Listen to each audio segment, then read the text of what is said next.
Hi, welcome to our channel where we share the most intriguing stories.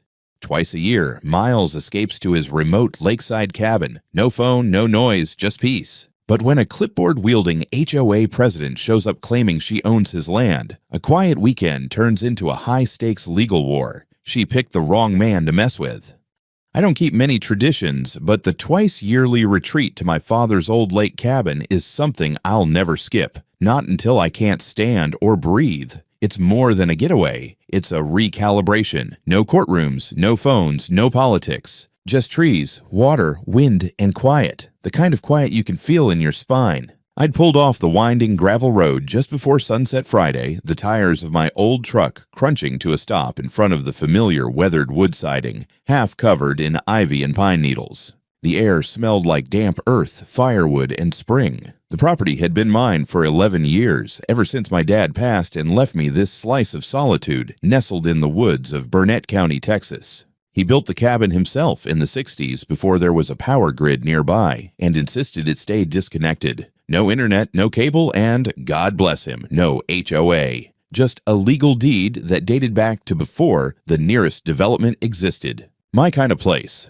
I spent that first evening doing exactly what I'd planned. I split firewood with a rusty old axe, poured myself a glass of rye, and settled into the armchair by the fireplace with a beaten copy of Blood Meridian. I didn't turn my phone off. I left it in the glove box of my truck, dead by default. If anyone needed me, they'd have to wait. The wind outside rustled the leaves like a distant crowd whispering through trees. Somewhere far off, a coyote howled. I smiled. The next morning, I woke early, like always. The light over the lake glinted through the window like a slow-moving mirror. I took the old fishing rod from the wall and walked barefoot down to the dock. The water was like glass, the kind of still that made you feel like you were trespassing. I cast the line out and sat there for maybe an hour without a bite. But it didn't matter. Nothing bit because nothing needed to. I was halfway through prepping a pot of cowboy coffee over the camp stove when I saw her. Across the narrow cove, up near the slope where the tree line thinned out into brush, there was a flicker of movement.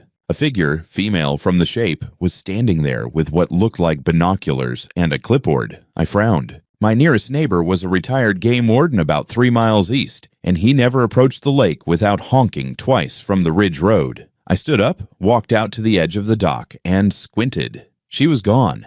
Weird, I thought. But I wasn't alarmed. Maybe just a stray hiker or some developer's assistant scoping properties for God knows what. Wouldn't be the first time someone assumed the whole lakeside was for sale. Either way, she wasn't on my land, yet. And I wasn't about to ruin my coffee chasing phantoms through the woods. By late afternoon, the shadows were long and the fire had warmed the cabin again. I grilled a couple of bratwurst and poured another glass. The radio played static. I didn't care. That night, I sat out on the porch with a blanket across my legs, watching the stars. No planes, no hum of traffic, just the soft lapping of water and an occasional owl. The world had finally shut up. That's why, when the banging on the window started just after dawn the next day, it felt like getting smacked in the face with a wet newspaper. I jumped up, instinctively reaching for the flashlight, heart thudding, still half asleep. The sun had barely risen. Outside the window stood a woman with stiff posture, arms crossed, glaring like a school principal catching kids in the act. She was maybe late 40s, tightly pulled hair, windbreaker zipped all the way up, clipboard in hand. I opened the door a crack, still blinking away sleep. "You need to leave this property immediately," she said. I stared at her. "I'm sorry. This land is under dispute. You are not authorized to be here overnight. I've already submitted a reclamation request with the board and reported the violation." I blinked again. "Who are you?" She narrowed her eyes. "Karen Dawes, president of the Silverhaven Reserve Homeowners Association. And you, sir, are squatting."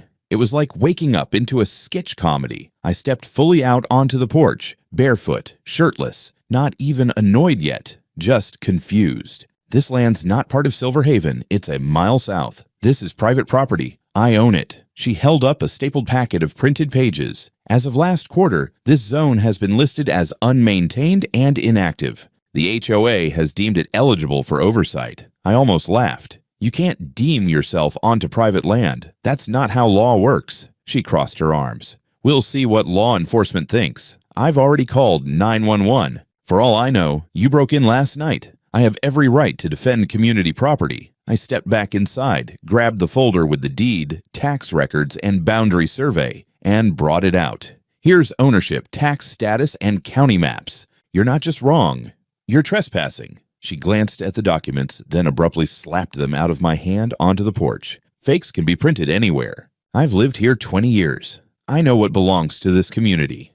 And then she reached for her phone and said into the speaker, "Yes, hello. I need officers dispatched immediately. There's a male subject, unidentified, refusing to leave a community parcel, claims he owns it. He's confrontational. I feel threatened. I stood there barefoot, arms at my sides, watching a woman accuse me of a crime on my own land." Something in me cooled, sharpened. I looked her in the eye and said calmly, "You just made a mistake." She didn't flinch. "You just made a scene." I said nothing more. I watched her pace back toward the dirt road, muttering to herself and peering at the tree line like she expected to see reinforcements. I walked inside, closed the door, and picked up the papers she'd knocked over. The front page was smudged with dew. I set them back in the folder, then started putting on real clothes. I had the sense the weekend had only just begun. The sound of tires crunching down the gravel driveway snapped the stillness less than 20 minutes later. I'd had just enough time to pull on jeans, boots, and my flannel shirt, brush the dirt off my documents, and set a fresh pot of coffee on the stove. I didn't bother going out to meet them.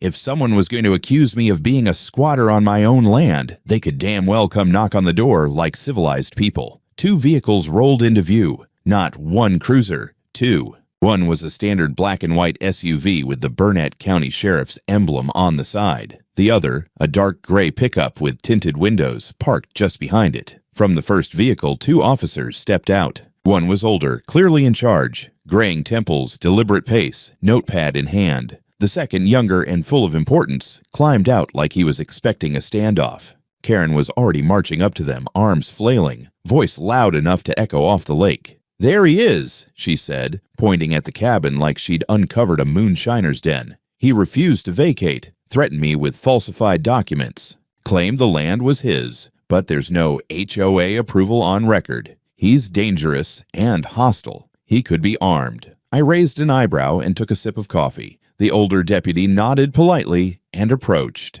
The younger one stayed back, hand close to his holster. That already told me more than I needed to know. "Morning, sir," the older one said as he stepped onto the porch. "I'm Deputy Marshall. This here is Deputy Langston. We're responding to a call about unauthorized occupancy and possible trespassing. Mind if we have a word?" "Sure," I said evenly, handing him the folder. "Name's Miles Hendricks. This is my land. Deeded, taxed, inherited, registered in full with the county. Your dispatcher should have the address on file. If you run it, it'll come back to me." He opened the folder and began flipping through it, brow furrowing in concentration. Karen tried to peer over his shoulder. "Those are forged," she snapped. "He printed those last night. He's squatting on unmonitored land that the HOA has classified as inactive." Marshall didn't respond. He just turned to the survey map and compared it to his phone's GIS overlay. After a long pause, he let out a quiet breath and looked up at me. "Mr. Hendricks, you got ID." I pulled out my driver's license and handed it over. He looked between the license and the documents, then back at the land behind me. Karen looked like she was about to burst. "Sheriff," she said, slipping into some misguided Southern charm, "we really don't need to waste taxpayer money verifying fake paperwork. I'm the HOA president. Our community has a duty to—" "Ma'am," he interrupted calmly. "Let me do my job." Deputy Langston stepped forward now, eyes narrowed behind mirrored sunglasses. "Still," he said, more to me than anyone, "until we can verify things properly with the county office, I'd recommend you vacate the property for now. Just to keep things peaceful." I slowly turned toward him. "You're recommending that I leave my own legally owned land based on a verbal accusation and zero evidence?" He shifted. "It's standard precaution. This could escalate." I held his gaze.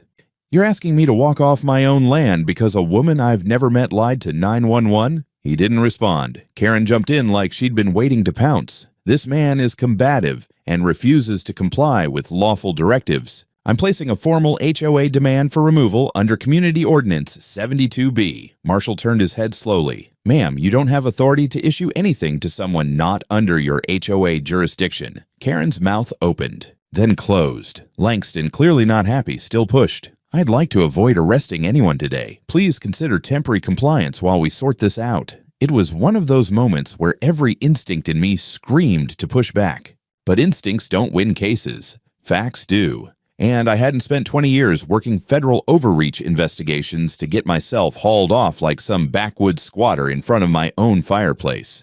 So I nodded once. Fine. I'll step off the property for now. But I'm not going far. Langston looked satisfied. Karen looked victorious. As I gathered my folder, Marshall leaned in and said, voice low, "For the record, I don't see anything wrong here. But this isn't the place to settle it. County office opens Monday. You clear things there, you come right back." I nodded. I won't be gone long. I walked down to my truck, opened the door, and paused. Karen stood near the tree line with her arms folded, smirking like she'd just won a state fair pie contest. She didn't even try to hide it. "Hope you enjoyed your little vacation," she called after me. I shut the door, turned the engine, and drove off the property, but not toward home, toward Burnett, toward the sheriff's office, because Karen had no idea who I was. But she was about to find out. The sheriff's office sat in a squat brick building just off the highway, tucked between a feed store and a gas station. I parked out front and walked in, dusty boots loud on the linoleum. The air inside smelled faintly of coffee, toner, and something chemical. Standard issue rural government scent. A woman behind the counter looked up from her paperwork, her eyes flicking briefly over my face before settling back down. I pulled out my ID and slid it across. "Miles Hendricks, I need to speak with whoever's supervising Deputy Langston's patrol this morning. It's in relation to a wrongful 911 call and a property incident up near Lake Varner." The receptionist looked up again, properly this time. Her fingers paused on the keyboard. "As in, Miles Hendricks, the DOJ consultant." I nodded once. She blinked, then stood up, smoothing her blouse. "One moment, sir. I'll get Deputy Chief Salinas for you." Less than 3 minutes later, a man in a green uniform stepped into the lobby. He was in his 50s with a sharp haircut and the calm gait of someone who didn't need to announce rank to own a room. He looked at me, offered a brief nod, and gestured toward the side hallway.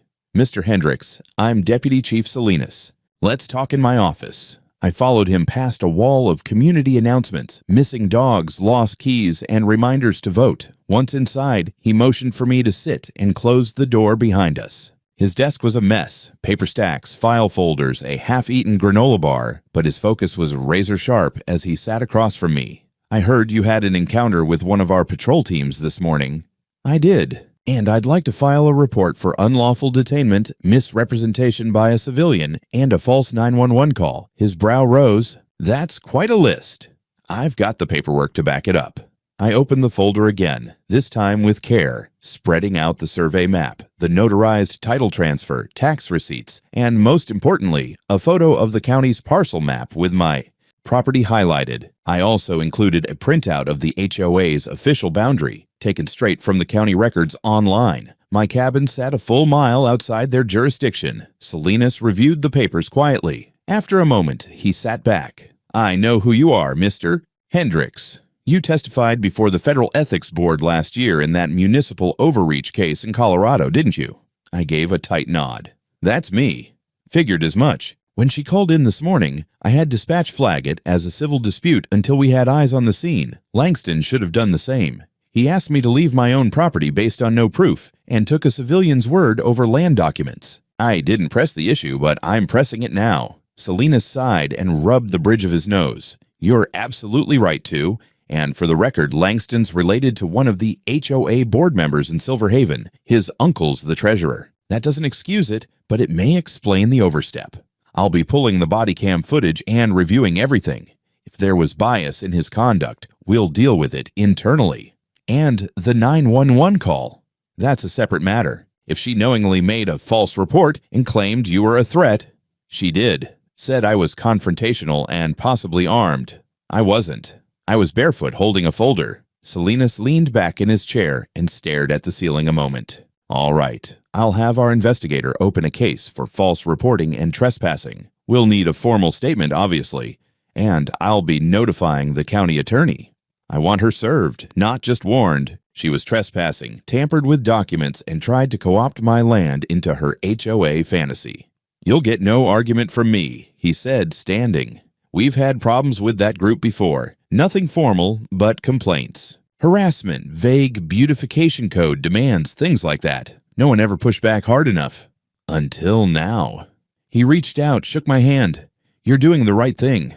We'll treat this by the book. I left the station with a copy of the intake form, a case number, and Salinas' direct line. As I stepped outside into the morning sun, I finally let myself breathe fully for the first time all day. In my truck, I sat for a moment, engine idling, looking out at the horizon past the gas station. Trees, hills, my land. It wasn't about pride, it was about precedent. If someone like Karen could rewrite reality with enough nerve and a clipboard, what was to stop the next HOA from creeping a few yards further into someone else's life? I didn't intend to just defend my boundary. I intended to draw a new one she'd never cross again. By the time I pulled back onto the highway, the adrenaline had simmered down, but the resolve hadn't gone anywhere. The drive from Burnett back to Austin was just under 2 hours, long enough to think, too short to cool off. I wasn't just dealing with some nosy neighbor. This was deeper, a structure, a system, and it had teeth because people let it bite. As soon as I got home,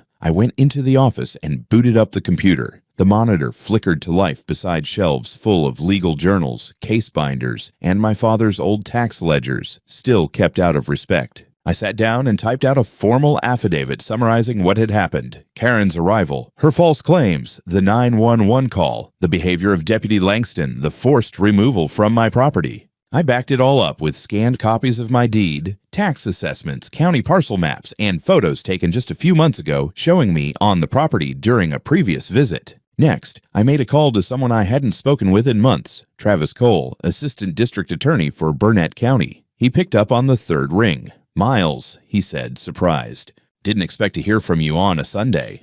"Sorry for the weekend call," I replied, "but I've got a situation brewing near Lake Varner. It involves false reporting, property line violations, and a potentially dirty HOA president. Think you could give it a look." "I can't take it officially," Travis said, already shifting into his legal tone, "but I can flag it. Send me what you've got. If this lands in our lap, I'll make sure it doesn't get lost under some municipal rug." "Appreciated. I've seen this game before. I'm not planning to play it polite." "I never thought you would," he said, and ended the call. I emailed everything: case number, affidavit, attachments. Then I set up cloud backups and printed a physical binder copy. Karen wasn't going to get lost in bureaucracy, not with me watching. By the following morning, things moved fast. Around 10 a.m., I got a call from Deputy Chief Salinas. "We paid Ms. Dawes a visit this morning," he said. "Served her with a summons. She wasn't thrilled. Did she deny it?" She lawyered up before she could say anything worth noting. But the investigator gathered enough to recommend 2 charges: trespassing and filing a false police report. "We're not touching anything civil yet. That'll be up to you and your counsel." "And Langston? He's on administrative leave while we audit his body cam footage. And Mr. Hendricks, off the record, there's definitely something off about how quick he was to defer to her. We're checking into it." I thanked him and hung up. 10 minutes later, I had another notification. Karen had posted a community-wide email through the Silver Haven HOA system. A copy had been leaked to a friend of mine who lived in a nearby neighborhood and knew I was involved. The email read, "I'm saddened to report that our community's efforts to preserve the visual harmony of our lakeside environment have been met with hostility. One individual, an outsider, has escalated a small matter into a legal campaign against our neighborhood values. Please remain calm and united while we cooperate with local law enforcement." No apology, no admission, no mention that she'd lied to the police or stepped onto land she didn't control, just a smug spin to paint herself as the victim. It was a play I'd seen too many times from city officials trying to dodge federal scrutiny, appeal to community, imply persecution, never admit guilt. The difference was, I wasn't a press intern or a homeowner without recourse. I knew the pressure points, the escalation paths, and the laws well enough to weaponize them. This wasn't going away quietly. Tuesday morning started with a knock at my office door. My home office, that is. I opened it to find a courier in a Silver Haven HOA polo holding a sealed envelope. He handed it over with a tight smile, said nothing, and walked off before I could ask a single question. Inside the envelope was a 6-page letter, dense, condescending, and hilariously self-important. It wasn't addressed to Mr. Hendricks. No, it was addressed to occupant of structure on parcel -18432B. The document was signed by the HOA's legal counsel, a firm I recognized immediately, Yates and Mullen, local bulldogs for hire that usually took cases about pool fence, heights, and mailbox color violations. The contents boiled down to a threat. If I didn't cease occupancy and remove personal effects from the property within 72 hours, the HOA would consider me in violation of civic stewardship guidelines and proceed with formal action. There was no signature from the county, no court order, just HOA letterhead and a lot of bluster. I laughed out loud. That afternoon, I drove back to the cabin, not to stay, but to make a point. I parked the truck just outside the driveway and walked the last 100 feet in. The place looked untouched since I'd left, but something felt off. Then I saw it. A laminated sign had been nailed to a tree near the water's edge. It read, "Pending community claim. Access restricted per Silverhaven Preservation Review Board. Violators will be cited." It was dated, stamped, and completely meaningless, but it pissed me off. I pulled it down and stuffed it into my backpack, then walked the perimeter and found 2 more signs plus fresh boot prints near the shed. They'd been back, not just Karen, a whole team, quietly marking territory like dogs around a fire hydrant. I filed a supplemental report with Salinas that night, attaching photos and coordinates. The next morning, he called me. "They're pushing it," he said. "We just got notice that the HOA filed a complaint with the county claiming your parcel has been inactive for 12 months and therefore falls under community reclamation per their charter. That's not a real thing." "It isn't," he agreed. "But it does trigger a formal review, which the county has to acknowledge. It's red tape warfare." I knew exactly what it was. A stalling tactic. Keep me tangled up in bureaucratic nonsense while they tried to rewrite facts. That's when I decided to stop playing defense. I called Rebecca Sandoval. She wasn't just a friend. She was a federal prosecutor now stationed in Austin and one of the best I'd ever worked with during my consulting runs. She picked up, and before I finished the second sentence, she interrupted. "You're saying they falsified HOA records and used that to invoke civil authority over a parcel outside their jurisdiction?" "Yes. And there's a paper trail. There's more than that. They've tampered with documents, posted signage on private land, and used a police officer with familial bias to intimidate me." Rebecca exhaled sharply. "Okay, you want me to poke around? I want you to dig, quietly. If this is systemic, we go federal." That evening, she called back, "Miles, you're not going to like this. Hit me." The HOA charter they're using? It was revised last fall. There's a clause that does reference authority over neglected bordering parcels, but it only applies within HOA limits. Problem is, their maps were updated recently, and someone slipped your land into the HOA overlay. I froze. Someone falsified the boundary data? Looks like it. We traced the map change to a private contractor hired by Karen's office. The timestamp's clean. 2 months ago. Your name isn't on anything, just a vacant structure. That was it. This wasn't just a power trip anymore. It was fraud. And they thought I wouldn't notice until it was too late. They really had no idea who they were messing with. Thursday morning, I was sitting in the back of a quiet cafe in downtown Austin, laptop open, binder on the table, waiting. Rebecca walked in with her usual energy, shoulders squared, expression sharp. She slid into the seat across from me and dropped a flash drive onto the table between us. "That," she said, "is the beginning of the end for Karen Dolls." I raised an eyebrow. "You traced it." "Better. I traced it twice. The first time, the boundary adjustment to include your property was filed under the name of a third-party GIS contractor, generic as hell. But that contractor, Jonas Franklin, has an LLC registered in Marble Falls. Guess who signed his business license? Karen. Karen, she confirmed. And here's the kicker. The timestamp of the edit matches exactly with a board meeting that, according to HOA records, never occurred. They backdated a vote to authorize the change. But one of the listed attendees, she was in the hospital that day. She handed me a printout, copies of the fake minutes, the time-stamped GIS data, and a statement from a nurse confirming the board member was undergoing a procedure during the supposed meeting. "They didn't even bother getting their lies straight," I said. "They never do. People like Karen think paper makes things real. They think if they file it, it's law. That works on people who don't fight back." "Well," I said, "we're fighting back." Rebecca nodded. "This is more than a boundary dispute. This is attempted land fraud, misuse of HOA authority, and potentially conspiracy to file false government records. If I hand this off to the feds right now, it becomes a case.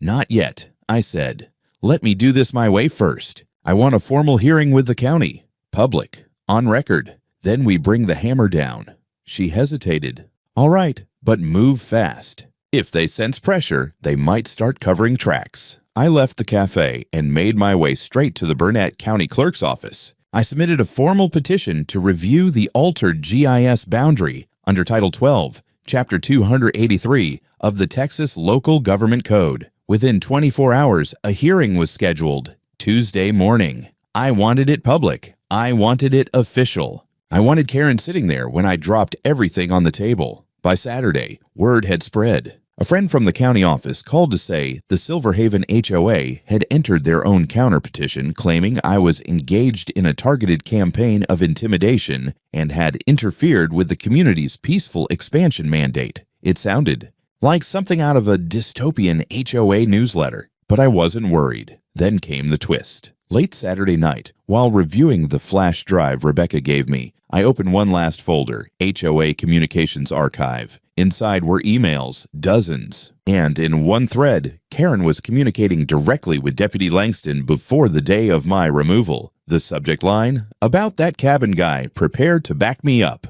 One message read, I'm pushing a community claim this weekend. If things escalate, I'll need you to help mediate. He might pull legal rank, but if we're unified, the optics favor us. Pretend you don't know it's outside jurisdiction. I leaned back in my chair, heart beating slow and cold. She hadn't just lied. She'd orchestrated the whole thing, used a family connection in law enforcement, faked a meeting, tampered with digital property lines, and tried to erase my rights by brute force of HOA fiction. I forwarded the email chain to Salinas and Rebecca immediately with one line, let's prepare the gallows. The county building was already half full when I arrived Tuesday morning. Word had spread like brush fire. A hearing over property lines wasn't exactly front-page news, unless it involved a well-known HOA president caught trying to annex land like she was running a miniature empire. By the time I signed in and took my seat, there were at least 50 people in the room. Homeowners, a few HOA board members, 2 local journalists, and of course, Karen. She sat at the front table perfectly postured, wearing a white blazer like it was armor. Her attorney, some local firm type with too much gel and too few real cases, flipped through a binder theatrically. Karen didn't look at me, not once.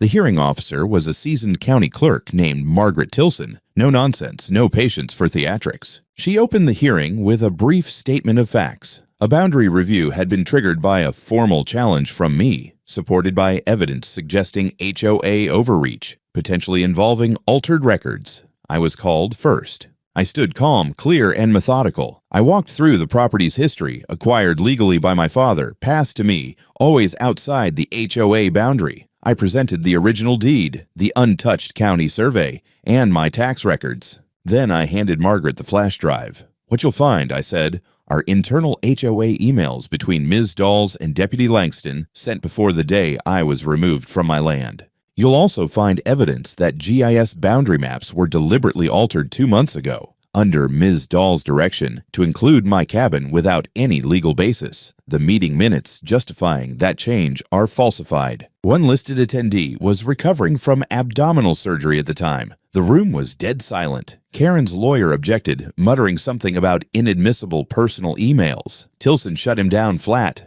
This is an administrative hearing counselor, not a courtroom. We review all submitted material. You'll have your turn. I returned to my seat. Karen was called next. She rose slowly and walked to the front with forced grace. She began her statement with a smile that never reached her eyes. We have always acted in good faith. Our intention was not to claim someone's home, but to preserve the scenic integrity of the lakefront, which has suffered due to unmanaged parcels falling into disrepair. When a structure appears uninhabited for long stretches, the community must act to prevent degradation. Ms. Dawes, Tilson interrupted, are you claiming you had legal authority to redefine county boundaries on your own? Karen blinked. Not redefine, reinterpret. Our board believed. Did your board vote on this reinterpretation? Yes. Do you have minutes? Yes. And can you explain why one of the signers was under full anesthesia during that alleged meeting?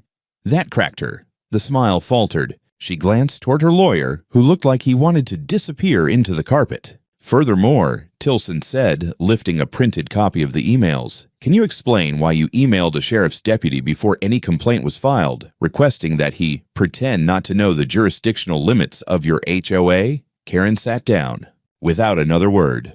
Her lawyer asked for a recess. It was denied. Tilson concluded the hearing swiftly. This body finds that parcel Yesard A432B is, and has always been, outside of the Silverhaven Reserve HOA jurisdiction. The GIS alteration is invalid and is to be corrected immediately. The claim of abandonment is baseless. Further, this hearing's evidence will be forwarded to the county attorney's office for potential criminal referral. The room exploded. Whispers, gasps, 2 phones ringing. A few residents from Silverhaven stood up and walked out without a word. Karen remained seated, staring forward like she'd lost all muscle function. As I gathered my folder, Tilson leaned toward her mic once more. "Mr. Hendricks, I recommend you also submit civil filings if you wish to pursue damages. Given the evidence, I believe they'd be warranted." I nodded once, locked eyes with Karen for the first time, and walked out. Outside, a reporter with a notepad tried to catch me, but I waved her off. I had somewhere else to be. Because this wasn't over. Not yet. Now it was time for court. The courthouse in Burnett was modest, red brick, 2 stories with a flagpole out front, and the kind of echoes inside that made you feel like justice had to raise its voice just to be heard. The case was filed within 48 hours of the hearing's conclusion. My attorney, Dana Rooks, wasn't flashy, but she was surgical. Former assistant U.S. attorney, now in private practice, she specialized in property rights and civil misconduct. When she took the case, she only asked one question: "How loud do you want this to get?" Louder than the lake. Karen was being charged with criminal trespass, falsification of government records, and false reporting to law enforcement. But this wasn't just about her criminal charges. This was the civil case, and we were seeking damages. Our claim: intentional defamation, unlawful interference with private property, emotional distress, and punitive damages for malicious abuse of HOA authority. We submitted photos, audio clips, boundary maps, emails, screenshots of her community update messages, and the original video from Deputy Langston's body cam, which included her exact phrasing: "He might pull legal rank, but if we're unified, the optics favor us." The courtroom was packed. Karen entered in a navy blue pantsuit that probably cost more than my entire truck. She sat flanked by 2 lawyers, one for her, one for the HOA. Neither looked particularly enthusiastic to be there. When the judge entered, silence dropped like a hammer. Jury trial, 12 citizens, mostly local, some homeowners, some ranchers, all watching closely. Dana opened clean. "Ladies and gentlemen of the jury, this case isn't about lawn care. It's about a woman who tried to rewrite the law around her personal ambition. My client, Mr. Hendricks, had his peace, property, and legal rights violated. Not by a government, not by a neighbor in need, but by a private citizen with a clipboard, a grudge, and a fantasy of control. We called witnesses. Salinas testified about the 911 call and the emails. Rebecca took the stand to verify the GIS fraud and its timeline. A county GIS specialist confirmed the tampering and authenticated the backdated charter language. Even the HOA's former treasurer testified under subpoena, reluctantly but honestly confirming that Karen often acted on her own and that the board rarely saw what she filed until after it was submitted. Karen's lawyer tried to spin it, of course. They claimed it was all a misunderstanding, that she believed the property was abandoned, that her intentions were community-oriented, but intent doesn't rewrite emails. And Karen's own voice was on tape. On the 3rd day, I took the stand. I kept it brief, calm. I spoke about my father, the land, the cabin, how twice a year I unplugged from a world of courtroom drama, politics, and federal chaos just to be still. How I found that peace shattered by a woman who, in her own words, decided I didn't belong. And why, Dana asked in closing, did you pursue this so fully, even after criminal charges were filed? Because I've seen what happens when people like this aren't held accountable, I said. I've seen what it does to neighborhoods, towns, to people who don't know how to fight back. I do. So I did. On day 4, the jury returned. Liable on all counts. Damages awarded. $235,000, including $75,000 in punitive penalties. Karen froze in her seat. Her lawyers offered nothing but paperwork in silence. The judge looked exhausted. The courtroom, however, did not. Several people clapped quietly as we exited. Not loud, just enough to be heard. Outside, the air felt lighter. Dana shook my hand and said, "That'll stick." I nodded, but I wasn't done, because now the federal angle kicked in.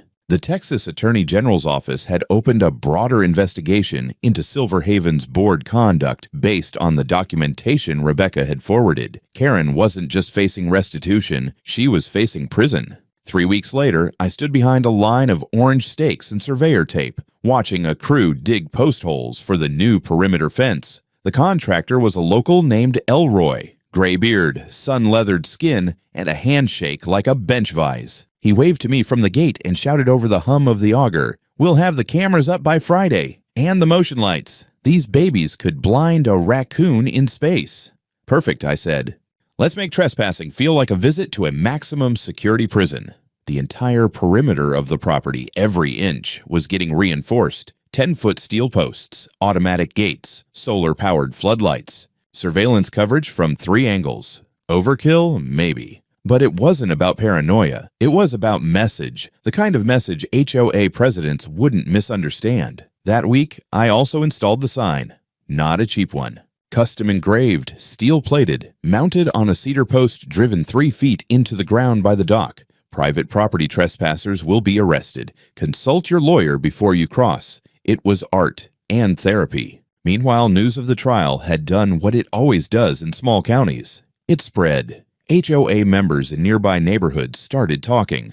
People who'd lived under Karen's thumb for years, scared to decorate their porches the wrong way, to park trucks in their own driveways, started filing their own complaints. Then the big one dropped. Silver Haven Reserve received an official notice of federal inquiry from the Texas Attorney General's office, backed by coordination with the DOJ. Not just about Karen, about the entire HOA board structure. Fraud, abuse of power, systemic misrepresentation of jurisdiction, even possible misuse of HOA funds. 3 board members resigned that same day. One of them submitted a written statement admitting he had allowed Karen to act without oversight for years because she was relentless and frightening. HOA meetings were canceled indefinitely. Their lawyer withdrew representation. The HOA's liability insurer suspended their policy pending outcome of the investigation. And Karen, she was arrested again, this time formally indicted on 4 felony counts: falsification of official records, conspiracy to defraud,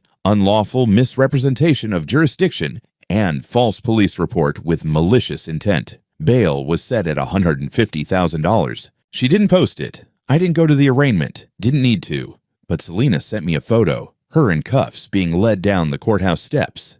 The same steps she'd walked up in a power suit just weeks before, pretending to represent community standards. Now she was in a jumpsuit the color of moldy cantaloupe. Deputy Langston was also placed under federal review. Internal Affairs dug up 3 other incidents where he'd selectively enforced HOA complaints, always tied to Silver Haven. He was suspended indefinitely with a formal misconduct hearing pending. One of the local news stations ran a segment called HOA or Organized Harassment, featuring interviews with former Silver Haven residents who had been fined for things like wind chimes, American flags, and refusing to plant approved flora. One elderly woman shared how Karen once told her to cut her roses to HOA height or face eviction. The woman cried on camera. Karen's face was next to hers in a split screen.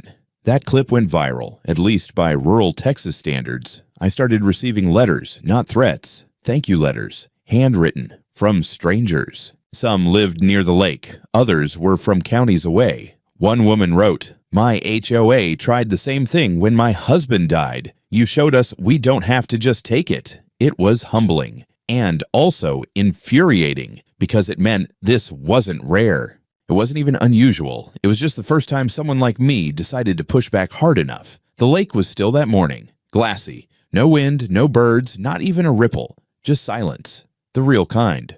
The kind you only get when no one's watching, when nothing's pushing back. I sat on the edge of the dock, boots off, toes skimming the surface. Steam rose from my coffee like a signal to absolutely no one. Behind me, the cabin stood exactly as it always had. Simple, unbothered. The new gate clicked softly in the distance as it locked behind the contractor's truck pulling away. Cameras blinked green. Lights were installed. Fences anchored. Perimeter secured. The place now looked less like a retreat and more like a private embassy. I didn't mind. The final court order had come in 2 days ago. Karen Dawes, guilty on all 4 felony counts, sentenced to 6 years in prison without parole. No more appeals. No probation. Her HOA career, over. Her name, burned into the legal history of the state as a warning. She'd crossed a line, and the law didn't just push back. It closed the gate behind her and threw away the key. Deputy Langston resigned quietly the following week, stripped of certification, barred from law enforcement for life. His name came up again in 2 pending investigations tied to similar incidents,